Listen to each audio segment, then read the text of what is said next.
Trên đường, chỉ cần một khoảnh khắc mất tập trung hay một hành động liều lĩnh, mọi thứ có thể xoay chuyển nhanh hơn anh em tưởng. Hôm nay, chúng ta sẽ cùng xem lại loạt tình huống khiến người trong cuộc phải toát mồ hôi, còn người xem thì nghẹn thở theo từng giây. Mỗi đoạn clip đều là một bài học được trả giá bằng chính trải nghiệm của tài xế. Anh em thử xem, tình huống nào là căng nhất và ai mới là người xử lý đúng. Hãy để lại ý kiến dưới phần bình luận. Và nếu thấy hay thì nhớ ủng hộ kênh một lượt đăng ký để anh em mình còn đồng hành dài lâu.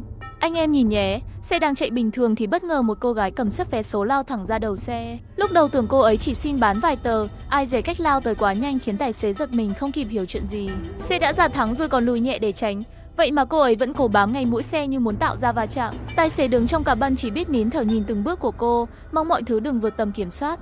Đến khi thấy Tiến không được lùi cũng chẳng xong, tài xế mới bước xuống dẫn cô vào lề để khỏi chắn đầu xe. Tưởng xong rồi, ai dè cô ấy lại bất ngờ chạy bổ ra chặn trước mũi xe lần nữa, lần này còn rõ ràng hơn như đang tìm cách gây chuyện. Cảnh này khiến anh em xem lại cũng thấy lạnh gáy, chỉ cần tài xế nhích nhẹ là dính ngay rắc rối. May mà anh ấy giữ bình tĩnh, để camera ghi toàn bộ, chứ chỉ một khoảnh khắc mất kiểm soát là câu chuyện đã rẽ sang hướng khác rồi. Ngay từ đầu đã thấy chiếc xe tải chạy rất chuẩn, giảm tốc, bật tín hiệu rẽ và giữ khoảng cách an toàn trước khi đổi hướng. Vậy mà đúng lúc tài xế bắt đầu đánh lái, một chiếc xe máy từ phía ngoài lao đến với tốc độ khá nhanh, gần như không quan sát gì phía trước. Hướng chạy cắt ngay đường đi của xe tải, tạo thành khoảnh khắc mà chỉ cần lệch một chút thôi là toàn cảnh đã hóa thành cú va chạm mạnh khiến ai xem lại cũng phải giật mình. Khi phần đầu xe tải vừa chuyển hướng, xe máy vẫn cố chen qua và thế là xảy ra cú chạm nhẹ ngay mép đầu ông Tô. May mắn cả hai đều không sao, cô gái chỉ loạng choạng rồi dừng lại được. Nhưng nhìn vào là biết ngay lỗi nằm ở việc thiếu quan sát và cố vượt ở vị trí quá nguy hiểm. Những khoảnh khắc tạt nhanh cho kịp như vậy thường chỉ mang lại một giây lợi, nhưng lại mở ra cả loạt điều khó lường mà chỉ người trong cuộc mới thấy tim mình đập hụt đi một nhịp. Xem lại khúc này mà anh em cũng phải thót tim. Đèn vừa đổi màu, dòng xe còn chưa kịp ổn định thì một người đi xe máy liền lách sang bên để vượt nhanh. Ý định chỉ muốn tranh thủ vài giây, nhưng chính cú tạt ngang đó lại đưa cô ấy lọt đúng vào điểm mố sát sườn chiếc xe Ben đang chuẩn bị nhích lên. Tài xế ở trên cao khó mà thấy được một chiếc xe nhỏ áp sát như vậy, và khoảnh khắc đó thực sự căng như dây đàn chỉ chờ lệch nửa nhịp. Ngay khi xe Ben bắt đầu tiến, người lái bất ngờ phát hiện vật thể nhỏ xuất hiện sát cạnh và thắng gấp, giúp tránh được cú cán ngang kinh hoàng. Cô gái mất lái ngã xuống nhưng may rơi lệch sang ngoài, tránh được phùng bánh xe. Nhìn lại mới thấy sai lầm lớn nằm ở cú lách vội và việc chọn đứng ngay bên hông một chiếc xe to. Những lựa chọn tưởng chừng tiết kiệm vài giây ấy đôi khi lại khiến người trong cuộc cảm nhận rõ thế nào là khoảng cách mong manh giữa an toàn và một cú dùng mình chẳng ai muốn trải qua.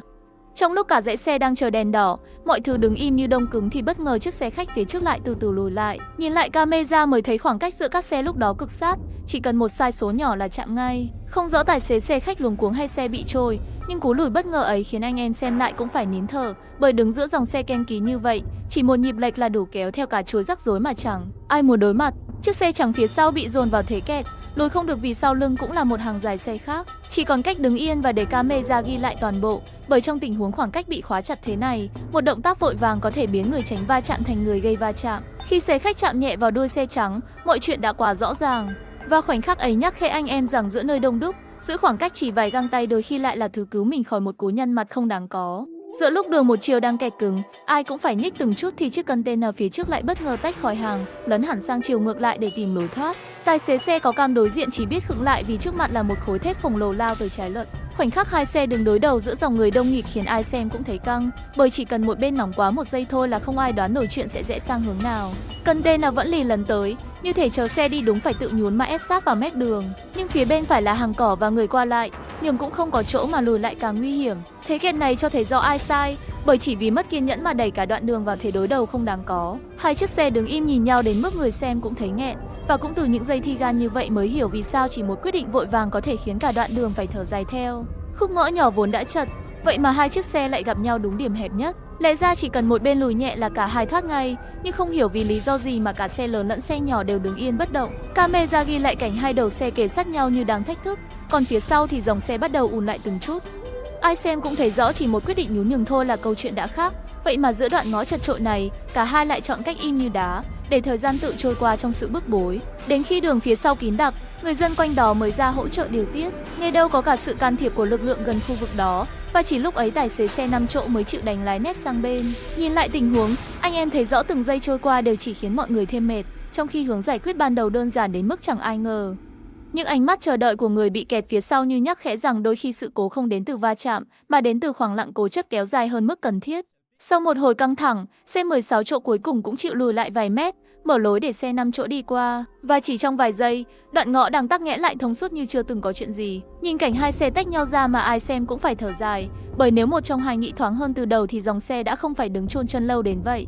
Khoảnh khắc ấy khiến anh em hiểu rằng giữa những con đường chật hẹp, điều gỡ rối đôi khi lại nằm ở cách mỗi người chọn nhích một bước trước khi mọi chuyện trở nên khó chịu hơn. Nhìn vào đoạn hẻm này là hiểu ngay vì sao người dân gọi nó là điểm đen. Ngã tư nhỏ, tầm nhìn bị che bởi tường nhà hai bên, xe từ trong hẻm phụ cứ thế lao ra, còn xe ở hướng chính thì đổ dốc đi xuống. Camera ghi lại cảnh các phương tiện gặp nhau đúng ngay điểm khuất, chỉ cần một bên giữ tốc độ hơi cao là cú va chạm xảy ra ngay lập tức. Anh em xem lại sẽ thấy cảm giác bất an ở khoảnh khắc hai đầu xe ló ra cùng lúc, giống như đang chờ xem ai là người kịp hãm lại trước khi mọi thứ trượt khỏi tầm kiểm soát.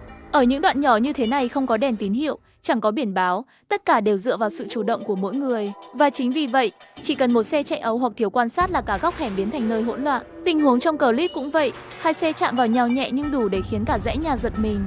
Nhìn cảnh đó, anh em hiểu rằng những đoạn tưởng chừng quen thuộc lại dễ khiến người ta chủ quan, và chỉ khi tốc độ chậm lại đúng lúc thì mới tránh được những cú gặp nhau bất đắc dĩ như trong video.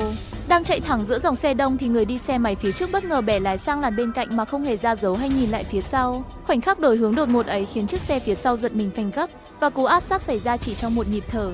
Nhìn lại clip, anh em sẽ thấy điểm nguy hiểm nằm ở chính sự chủ quan của người đi trước, khi chỉ một động tác thiếu báo hiệu cũng đủ khiến người phía sau rơi vào tình huống né không kịp và để lại cảm giác lạnh gáy mà ai từng gặp cũng khó quên.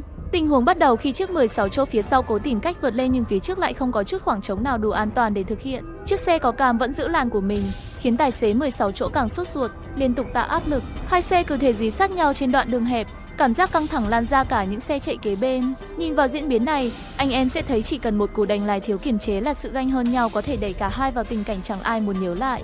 Khi cuối cùng cũng chen được lên, thay vì bỏ qua và tiếp tục hành trình, xe 16 chỗ lại đáp trả bằng cách chèn ép ngược, khiến xe có cam buộc phải già phanh liên tục. Cả hai tạo thành màn đổi hình bắt bóng giữa đường, khiến những người phía sau không biết khi nào thì một bên mất bình tĩnh mà đánh lái ấu. Chỉ một nhịp nóng giận cũng đủ biến một phút hơn thua thành một buổi chiều đứng giữa đường giải quyết hậu quả, và thường thì cảm giác đó không dễ chịu chút nào.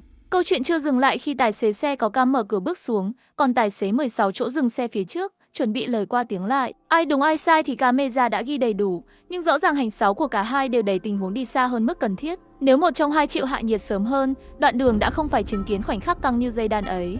Và chỉ những phút đối đầu không đáng có này khiến anh em hiểu rằng đôi khi người thắng lại là người biết sẽ sang lựa chọn nhẹ nhàng hơn trước khi mọi chuyện nặng nề. Trên đoạn cầu vốn đã hẹp và khuất tầm nhìn, chiếc xe Ben chở đất bất ngờ tăng ga vượt lên chiếc xe phía trước. Camera ghi lại khoảnh khắc đầu xe Ben lấn hẳn sang làn đối diện, nơi chỉ cần một chiếc xe chạy tới đúng lúc là tai nạn đã xảy ra trong tích tắc. Nhìn cảnh ấy mà anh em cũng phải nín thở, bởi vượt ẩu trong không gian kín như cầu là đặt cả mình lẫn người đối diện vào thế chẳng có đường lùi, chỉ chờ xem ai may mắn thoát trước khi mọi thứ vỡ tung.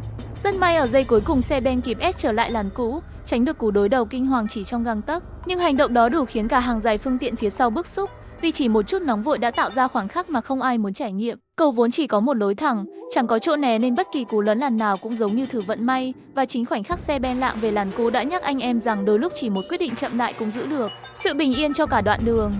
Clip mở ra với cảnh chiếc xe khách đứng đầu hàng chờ đèn. Mọi thứ tưởng bình thường cho đến khi camera ghi lại khoảnh khắc đèn vẫn còn đỏ mà xe khách đã nhích bánh, rồi tăng ga băng qua giao lộ như không cần quan tâm đến đồng hồ đếm.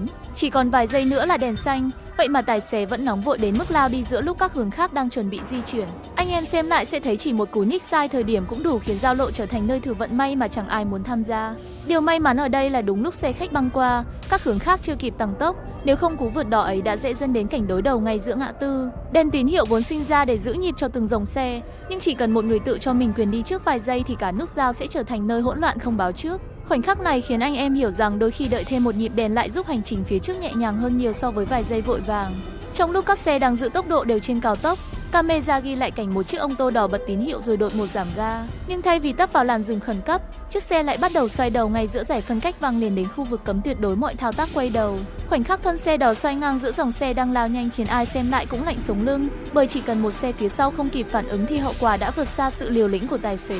Chiếc xe đỏ tiếp tục quay ngang, chiếm trọn hai làn và buộc các xe phía sau phải khựng lại đầy bất ngờ. Trên cao tốc, ai cũng chạy tốc độ cao và rất khó phanh gấp. Hành động đổi hướng kiểu này gần như đẩy mọi người vào thế bị động. Chỉ một quyết định vội vã cũng đủ khiến cả đoạn đường hỗn loạn, và khoảnh khắc xe đỏ quay nốt phần cuối hướng đầu ngược lại khiến anh em hiểu rằng đôi khi thứ nguy hiểm nhất không nằm ở tốc độ, mà nằm ở những cú xoay mình quá tùy hứng giữa nơi không có chỗ cho sai số. Nhìn lại tất cả những tình huống vừa rồi, anh em sẽ thấy chỉ một khoảnh khắc nóng vội hay chủ quan thôi là đủ khiến mọi người liên quan phải trả giá. Giao thông đôi khi không phải chuyện đúng đến sai tuyệt đối, mà là chuyện ai giữ được cái đầu tỉnh táo hơn trong giây phút quyết định. Anh em thấy tình huống nào căng nhất?